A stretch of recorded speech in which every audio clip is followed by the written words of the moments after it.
Hola a todo el mundo, ¿qué tal estáis? Yo soy Laura de la Rica, Chispa Inquieta en las redes sociales.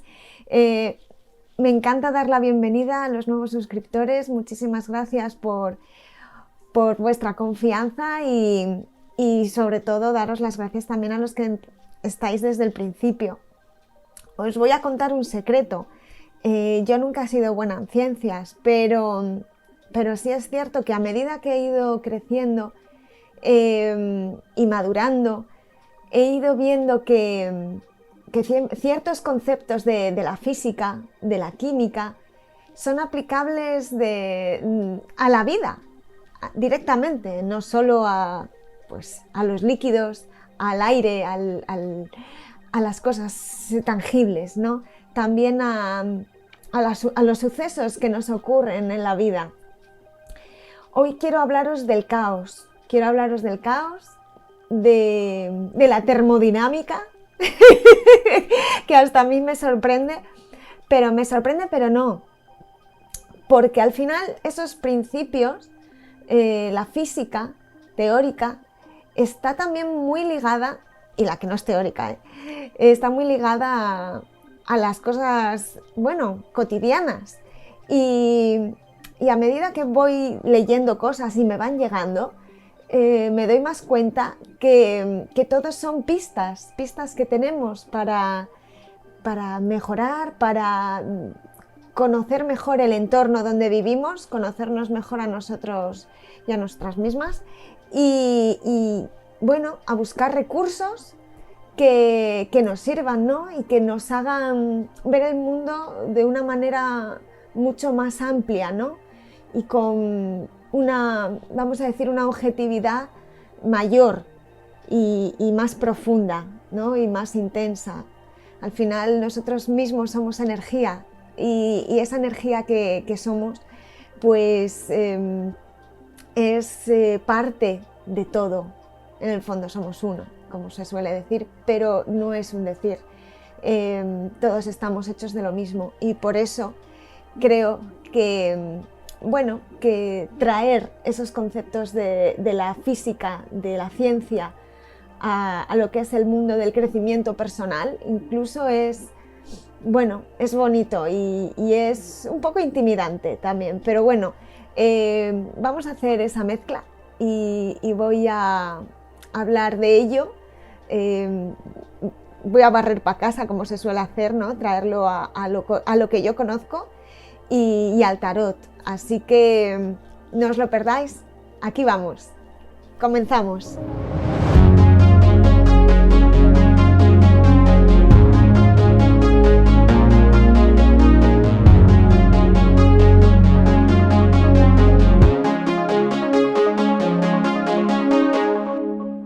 Pues ya estamos aquí hablando del caos. El caos. ¿Qué es el caos? El caos es desorden. Nuestra vida está caótica o desordenada. Yo creo que el caos no es desorden y el desorden no es caos. Puede parecer lo mismo a priori, pero yo pienso que no lo es. Al final, ¿qué es la teoría del caos? Por ejemplo, vamos, como decía en la presentación, nos vamos a lo que es la definición, tal como un poco se entiende científicamente, y esa teoría lo que nos habla es que en este mundo todo es susceptible a estar en movimiento, en constante cambio. Por lo tanto, esa ley del caos hace que nada sea susceptible de ser medido y contado al milímetro.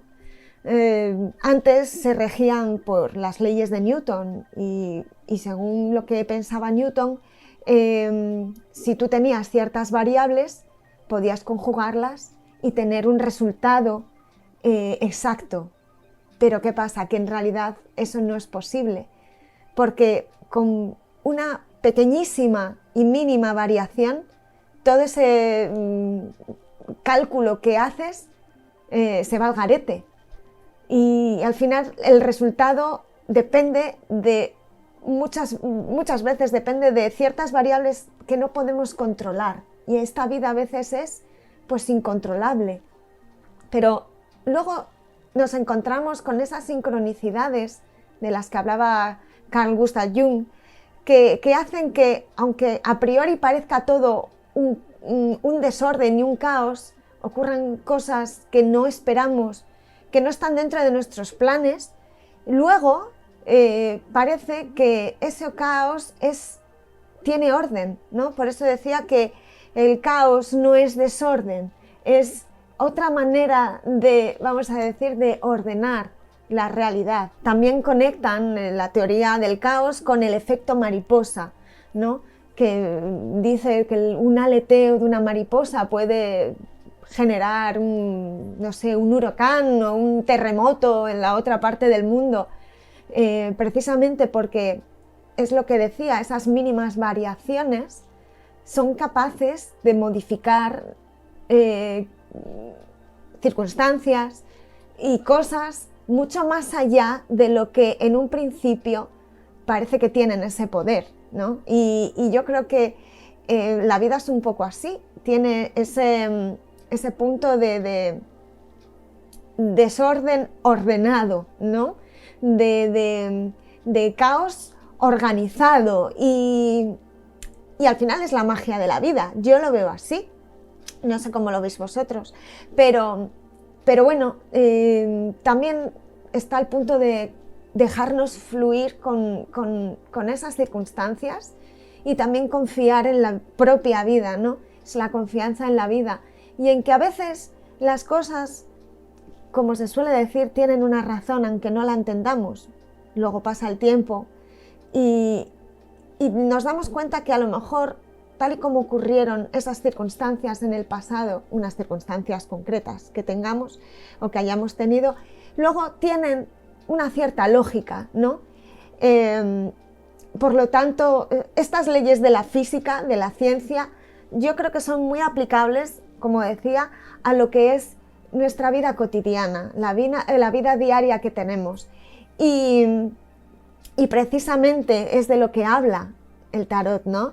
Habla de esos, puede ser personas arquetípicas o también circunstancias arquetípicas. Por lo tanto, si podemos encontrar en lo que es un mazo de tarot, en sus imágenes, en sus simbolismos, si podemos encontrar esa aplicación a la vida cotidiana, ¿cómo no vamos a conectar lo que es la pura ciencia de la física, en este caso, con también esas circunstancias de las que habla el tarot, que habla de nuestra vida? Por eso esa conexión, ¿no? Y es lo que tiene, que cuando algo a priori no sucede y no tenemos forma de explicarlo, lo llamamos magia. Pero cuando ya conseguimos darle una explicación, es ciencia. Entonces, bueno, es un batiburrillo ahí que, aunque esto mismo que os digo tenga cierto caos, yo creo que también tiene mucho orden. Entonces, es por eso que os voy a hablar de estas leyes de la termodinámica aplicadas, en este caso, incluso a nuestra vida y al tarot. Pero, ¿qué es la termodinámica? La palabra termo, en lengua griega, se traduce como caliente. Por otro lado, dinámica también debe su existencia a los griegos, significa fuerza o potencia.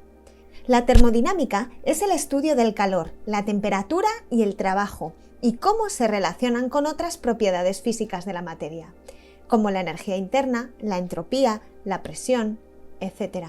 El cambio en cualquiera de estas cantidades suele provocar cambios en las demás. Es por eso que utilizamos el término de dinámica en termodinámica. Bueno, pues los principios físicos de la termodinámica son 4. Ley 0, equilibrio térmico. Cuando dos sistemas A y B están en equilibrio térmico con un tercero C, A y B también están en equilibrio térmico entre sí. ¿Cómo se aplica esto? Pues incluso a las relaciones personales. Los amigos de mis amigos son mis amigos. Yo lo veo así. Cuando tú tienes esa afinidad con alguien, con una persona, y tienes esa capacidad de conectar con una persona, es posible que tengas muchas cosas en común con otras personas que tienen en común a esa otra persona. Yo lo veo así. En la vida, a veces dos eventos que aparentemente no tienen ninguna conexión entre ellos, si nos ponemos a estudiarlos, es posible que encontremos muchas más cosas en común de las que hubiéramos pensado en un principio. Así que bueno, es esa un poco la magia de la vida. Y claro, esta ley cero del equilibrio térmico, ¿cómo lo conectaría yo con los arcanos del tarot, con los arquetipos? Pues yo lo veo muy claro. Estamos hablando de equilibrio. En este caso tenemos que hablar de la justicia, ¿no? De la justicia que encuentra ese equilibrio entre las situaciones, entre las personas. La ley de causa y efecto, que es tan visual para esto. Cuando tú haces una cosa, tiene unas consecuencias. Y la justicia, precisamente la carta de la justicia, lo que busca es encontrar esa equidad entre las circunstancias, aunque también pueda significar tener que hacer algún tipo de documentación, ¿no? O algún trámite, pero sobre todo la justicia busca tiene esa necesidad de encontrar ese equilibrio, vamos a decir, cósmico en las situaciones de la vida diaria, que las partes estén de acuerdo en algo y que eso, bueno, pues encuentre, vamos a decir, esa paz dentro de una situación, ¿no? También englobaría en este principio a la templanza, porque la templanza, que hemos hablado de ella también en otros programas, lógicamente vamos repitiendo las cartas porque son los arcanos mayores en este caso, pues son 22 y hablan de muchas cosas, ¿no? Y se pueden aplicar a infinitud de situaciones y, bueno, es, vamos, la vida, ¿no? En este caso, la templanza, que es un arquetipo de comunicación, ¿no? También de equilibrio, porque va pasando ese agua, que son los sentimientos, las emociones, de una copa a otra, ¿no? Y en ese equilibrio, bueno, pues siempre encuentra la manera de que una situación encuentre la paz, que también hablaba antes, de la justicia, ¿no? Esa necesidad de lo que dice la propia palabra, de templanza, de templar, de que algo encuentre un punto medio en común entre diferentes partes, ¿no? Es una carta también de sanación, de iluminación, bueno, de conexión divina, vamos a decirlo así, cuando encontramos algo que o una sensación o incluso esa necesidad espiritual de que nos iluminen en un momento, de que nos ayuden, ¿no? Y qué mejor para ayudarnos que darnos esa mano para encontrar ese equilibrio. La siguiente ley es la primera, porque la anterior era la cero. Esta es la primera ley de conservación de la energía. La energía no se crea ni se destruye, solo se transforma. Es la vida. En realidad, todo tiene la energía nunca se desaprovecha, siempre se recicla, vuelve a su ciclo infinito, como la vida. En realidad todo es aprovechable, lo que en un momento alguien desecha, luego alguien lo consigue aprovechar. Las personas también tenemos esa energía que invertimos en las situaciones cotidianas, ¿no? Estamos siempre con esa necesidad de tratar de aprovechar el tiempo, el dinero, cualquier tipo de energía que fluya en nuestra vida. Y siempre tratamos que eso siempre tenga pues esa fluidez y que de alguna manera se nos revierta, un poco como hablábamos también de el principio de causa y efecto de la justicia de la ley cero, ¿no? Que al final tenemos que aprovechar esa energía que tenemos y darle un uso, bueno, práctico y que siempre tenga un retorno, ¿no? Que es de lo que habla. Una carta para hablar de ello es la fuerza. La carta de la fuerza, si os dais cuenta, tiene una lemnistata encima, un símbolo del infinito, que nos habla, en este caso, de que esa fuerza que aplicas sobre una circunstancia o sobre algo, nosotros mismos con nuestra energía, esa aplicación de nuestra energía siempre vuelve, o sea, eso que nosotros, en eso que nosotros invertimos siempre tiene un retorno de alguna forma, ¿no? La fuerza no habla de la fuerza física, física de la fuerza, no, habla de lo que es también esa constancia, ¿no? La constancia misma de la que habla el símbolo del infinito, es esa necesidad de que todo continúe dentro de un ciclo, como decía. También hablaría de las cartas de la suma sacerdotisa y del Papa, incluso, y diréis, ¿por qué? Porque la suma sacerdotisa tiene la capacidad de coger esa energía, esa capacidad también de conexión divina y espiritual y de buscarle su razón de ser, ¿no? Y también el Papa, al final tiene, o el Hierofante, tiene esa conexión, ese puente para hacer posible que las cosas sucedan, ¿no?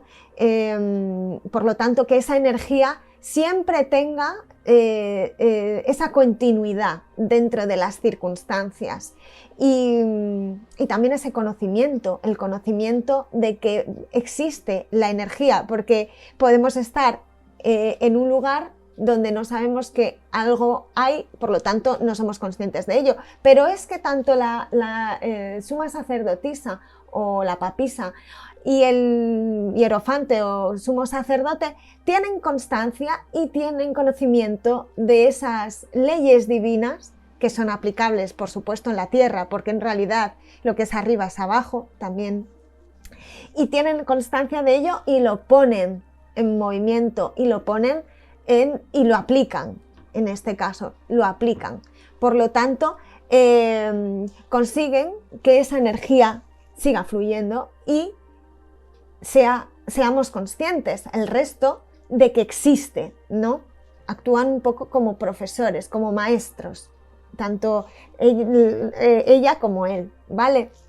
La segunda ley es la ley de la entropía y me encanta esta ley porque últimamente la palabra entropía me llega por muchas fuentes, son de esas palabras que a lo mejor no has escuchado en tu vida y de repente te llega por varios derroteros, ¿no? Y significa que cada proceso se acompaña de un aumento de entropía en el universo. O sea, la entropía es ese, vamos a decir, ese desorden que de repente se generan en cualquier situación, en cualquier circunstancia, ¿no? Nosotros vivimos en un constante orden de la propia entropía. Algo se cae y se rompe y genera esa entropía. Y nosotros pues cogemos y ese desorden lo tratamos de volver a ordenar. Es esa entropía constante, ese desorden constante que en el universo se genera de cualquier situación y que siempre tiende un poco pues a lo que decíamos, al desorden, al caos, ¿no? Que hablábamos en un principio de la teoría del caos. Pues muchas veces conectan lo que es la entropía con el caos. Son esas cosas que no podemos controlar encima y que, bueno, y que en ocasiones pues nos generan esa ansiedad y esos momentos de horror porque en muchas ocasiones, pues como decía, tenemos esos planes, esa planificación de las circunstancias de nuestra vida, de cómo tienen que ser las cosas y luego realmente no suelen ser como hemos pensado o planificado. A veces sí, pero siempre surgen cosillas que no podemos controlar y que tenemos que ir solucionando o solventando sobre la marcha, pues esa es la necesidad de ordenar, ese caos de ordenar esa entropía. La vida es un constante orden de la entropía. Al final es un progreso para la destrucción, un desorden que es siempre inherente al sistema, es algo que siempre se da, queramos o no. Lo único que podemos hacer es tratar de luchar contra ello, tratando también de aprender de las circunstancias que genera, para que quizás en otra ocasión no suceda esa entropía o no surja por el lado que nos ha surgido en el pasado. Y además es que no podemos luchar contra ello, solo podemos realmente ir tratando de ir ordenando aquello que se desordena. Es muy curioso porque es algo que al final es parte de las leyes del cosmos, y esa es casi, bueno, pues la manera en que tenemos de avanzar, ¿no? Ir saltando las diferentes pruebas que la vida nos va poniendo y tratando de superarlas. ¿Qué cartas hablan de esta entropía?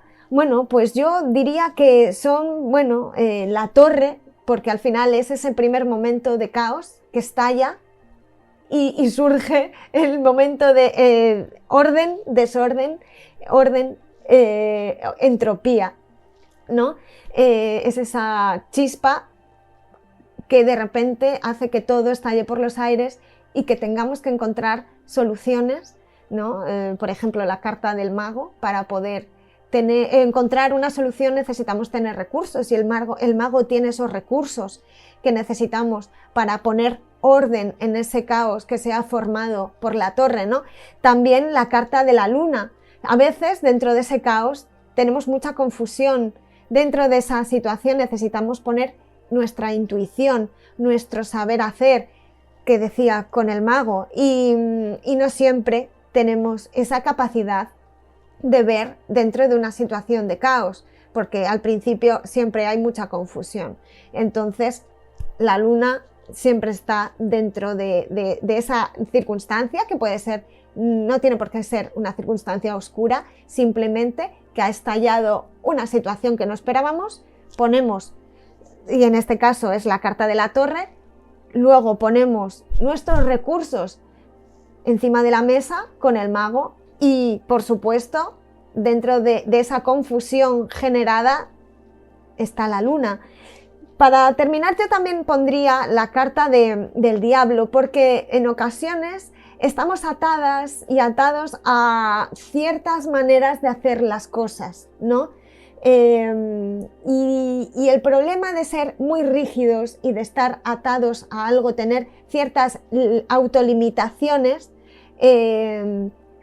o creencias limitantes, como puede ser, pues eso nos las trae, yo diría, la carta del diablo. La carta del diablo siempre pone esas autolimitaciones que nosotros mismos nos hemos puesto encima. Por lo tanto, debemos y tenemos y debemos de tratar de luchar contra ello, porque no podemos tener esquemas rígidos. La última ley sería la tercera ley, que en este caso es el cero absoluto. El cero absoluto. No existe ningún proceso capaz de reducir la temperatura de un sistema al cero absoluto en un número infinito de pasos. Suena así como muy raro, ¿verdad? ¿No? Que no tenemos manera de llegar a ese cero absoluto, aunque quisiésemos. Sin embargo, lo intentamos. Es como tratar de llegar al final de un asunto, o intentar adivinar cómo se va a desarrollar, como decíamos al principio, un asunto con ciertas pautas, decir, bueno, pues con esas pautas sé que esto va a ser así, así, así, así. Es imposible o es poco probable. No tenemos las herramientas. Y aunque alguien te diga que una cosa va a ser así rígidamente, siempre van a surgir otras circunstancias que hagan que en realidad nunca lleguen a ser como nosotros pensamos las cosas, ¿no? Yo para esta ley he escogido la carta del juicio. La carta del juicio nos abre los ojos, nos transmite esa epifanía, ese darse cuenta de las circunstancias, ¿no? de cómo están realmente, nos abre los ojos respecto a la rigidez que a lo mejor todavía nos quedaba dentro de ese camino, de ese periplo, ¿no? de una circunstancia, de la vida, de cualquier situación, ¿no? Y nos despierta del letargo y nos damos cuenta que las cosas no siempre son como nosotros pensábamos que eran. Y a lo mejor siempre pensamos que una cosa tenía que ser de esa manera, o sea, llegar a ese cero absoluto, y en realidad nunca será como nosotros lo hemos imaginado, ¿no? Puede ser similar, pero nunca ese cero absoluto. Que también puede ser la carta del mundo. La carta del mundo nos habla de, después de un viaje, después de muchas pruebas, ¿no? Llegar a ese lugar en el mundo, encontrar el final del viaje, la realización absoluta, ese cero absoluto que incluso sale en la propia carta del mundo. Está la mandorla mística, podéis ver que la figura de la imagen está dentro de lo que se llama una mandorla mística o una almendra con forma de almendra. También lo conectan con la Vesica Piscis. Y no deja de ser una figura que parece un cero, si os dais cuenta, ¿no? Ese estado idealizado también de lo que puede ser llegar al cero, al todo y a la nada, en realidad. Y en realidad yo pienso que es una idealización, ¿no? Y también es un final del viaje. Pensamos que una vez que lleguemos al cero, ¿qué hay? Pues volver a empezar, realmente. Es un ciclo que se cumple y volvemos otra vez al principio. Espero que esta locura que os he transmitido hoy, este montón de conceptos, os parezcan, bueno, que los podéis aplicar a vuestra vida, ¿no? Al final la física, la ciencia no está tan alejada de lo que es nuestra vida diaria, nuestras circunstancias, nuestro crecimiento personal e íntimo, ¿no? Nuestra también conexión incluso con esa energía, porque nosotros somos energía, con esa espiritualidad, es aplicable a ello. Siempre que pensamos, el cero puede ser el propio Dios, ¿no? Llegar a Dios. Siempre pensamos, hay que llegar a Dios, pero es que a lo mejor Dios ya está dentro de nosotros. Cada uno de nosotros somos Dios. Y siempre estamos intentando llegar a un supuesto ideal del que siempre hemos estado unidos, al que siempre hemos estado unidos, ¿no? Y yo creo que es eso, ¿no? Para terminar, yo creo que es una idea bonita, el hecho de que al final sí podemos llegar al cero absoluto, pero no a través de todo lo que pensamos, sino porque nosotros siempre hemos estado ya en ese punto con Dios, con esa energía que nos une a todos. Pues hasta aquí hemos llegado. Espero que os haya gustado este programa, distinto a los demás, lleno de ciencia. Y es que me sorprende porque a mí nunca se me han dado bien las matemáticas y la física y la química. Quizás porque a lo mejor no le había visto en muchas ocasiones una aplicación real a mi propia vida, a mi propio interior, ¿no? Cuando nosotros conectamos algo con nuestro interior, lo hacemos nuestro y entonces a partir de ahí podemos, bueno, aplicarlo al resto de las cosas. Y eso es lo que he querido hacer con todo esto, que vosotros encontréis dentro de este caos que os he hablado cierto orden, ¿no? Y que también os ayude a vosotros a encontrar, bueno, ese equilibrio, ¿no? Que todos buscamos en nuestra vida. Así que si os ha gustado, darle al like, suscribiros, darle a la campanita. Y tengo mis redes sociales, tengo Facebook, tengo Instagram, este propio canal de YouTube. Y nada, muchísimas gracias por continuar y seguimos conectados.